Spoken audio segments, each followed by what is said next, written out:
Estos son, como todas las semanas, pero estos son especiales y les digo ahora cómo se llaman. Estos son los comentarios temerarios.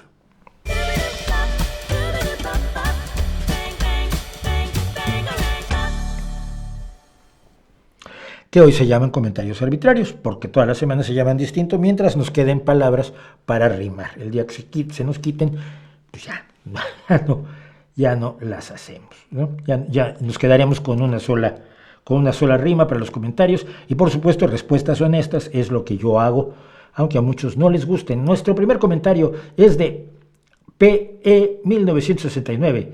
No me gustan tus vídeos y siempre me aparecen. Hazme favor de bloquearme, gracias. Mi respuesta, no. Esas cifras de muertos son ridículas, dice Lejo 2036. Es porque por las bitácoras de Donald Trump que estoy haciendo, cada vez que puedo y desde mi casa con el teléfono, no puedo hacer una producción mayor, cuando alguna barbaridad trumpiana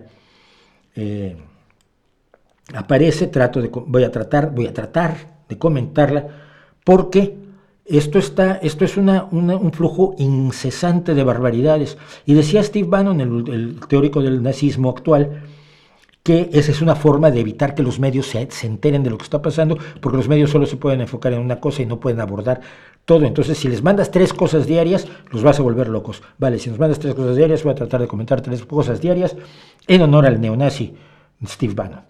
Pero hablaba yo de las cifras de muertos que están calculadas por gente que se especializan en esto, no es por nada.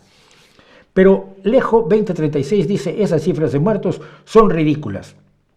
Entonces mi comentario es, bueno, si lo dice un anónimo de YouTube, seguro que están mal. Qué bueno que te tenemos a ti. Y Emanuel Soteldo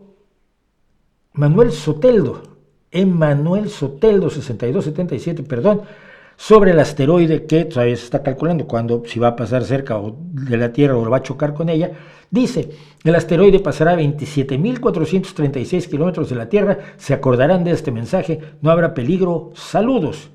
Y yo le respondo, eso, mejor que los cálculos de la NASA, son las cifras que se saca de los calzones un presunto médico, porque se supone que el señor es médico. Esto no lo voy a leer completo, pero es que es una de estas cosas que me gustan mucho. Dice, me gusta tu manera de razonar, bla, bla, bla, pero dice, es una pregunta de fotografía de la cual no tengo respuesta y he de mencionar que soy fotógrafo desde hace más de 20 años. Yo también, mira qué bien. Y lo he investigado, pero no hay respuesta clara según lo que he visto y en la escuela solo mintieron al respecto. Bueno, sigue explicando, pero la pregunta es, ¿cuál es el material, el momento y la persona que relacionó el color y la temperatura? Lo que tenemos son las temperaturas de color. Los fotógrafos trabajamos con temperaturas de color.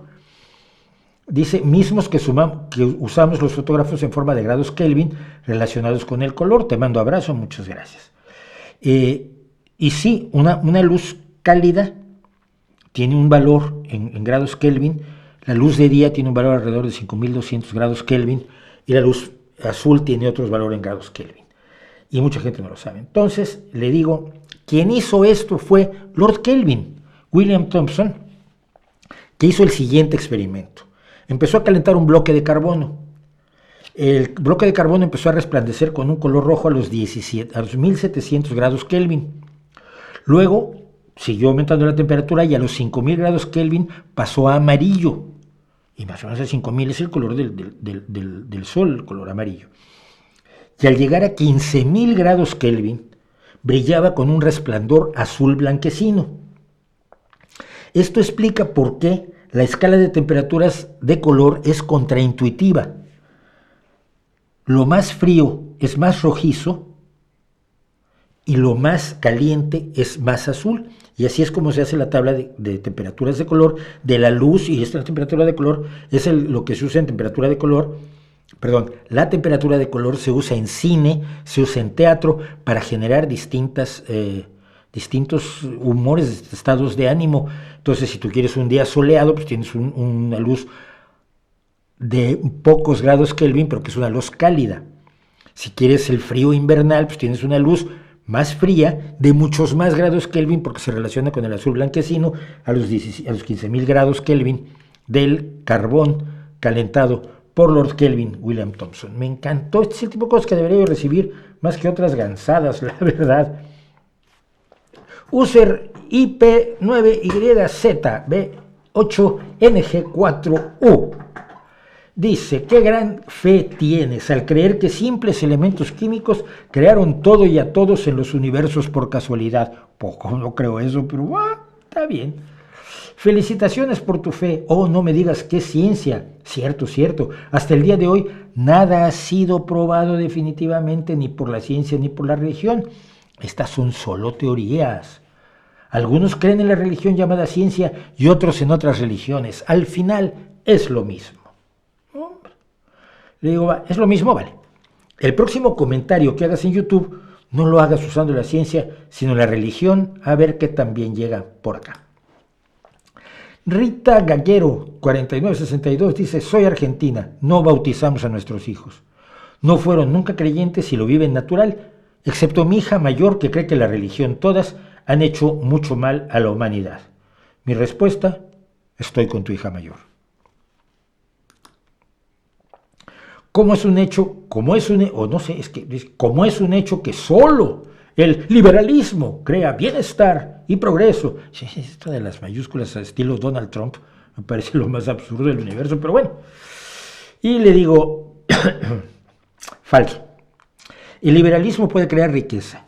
El bienestar y el progreso se logran con políticas que los liberales odian. Sin esas políticas, los trabajadores estarían como en la revolución industrial, sometidos, golpeados, mal pagados, sin derechos, las trabajadoras violadas por su jefe o por el hijito del jefe, las familias viviendo en la miseria de las barriadas industriales, sin educación, sin salud, sin esperanza. Por eso la empresa y el mercado necesitan el control y la regulación de sociedades progresistas que impidan sus abusos. Y bueno, siempre vienen los liberalotes. No sé por qué vienen, pero bueno. Franoso, eso sí, sin su cara y sin su nombre. Franoso 8253. El Estado no tiene por qué financiar investigaciones, ya que el Estado no produce nada. Eso lo terminan pagando los pobres con los impuestos. No, los pobres no pagan impuestos. Son los ricos los que pagan impuestos. Las investigaciones las tienen que hacer las empresas privadas.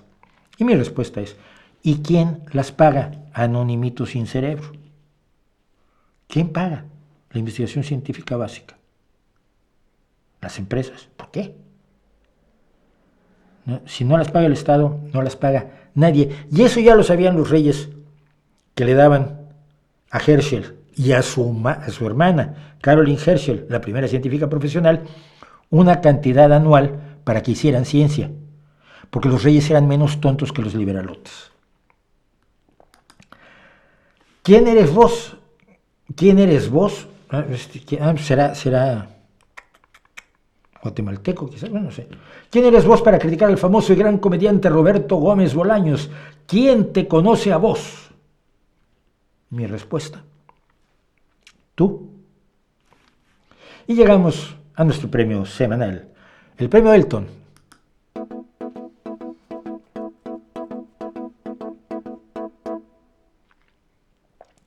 Disculpa, ¿estás seguro de que USA fue a la Luna en julio de 1969?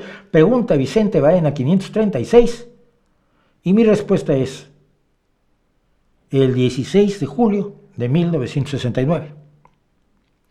Y el 14 de noviembre de 1969, y el 31 de enero de 1971, y el 26 de junio de 1971, y el 16 de abril de 1972, y finalmente el 7 de diciembre de 1972.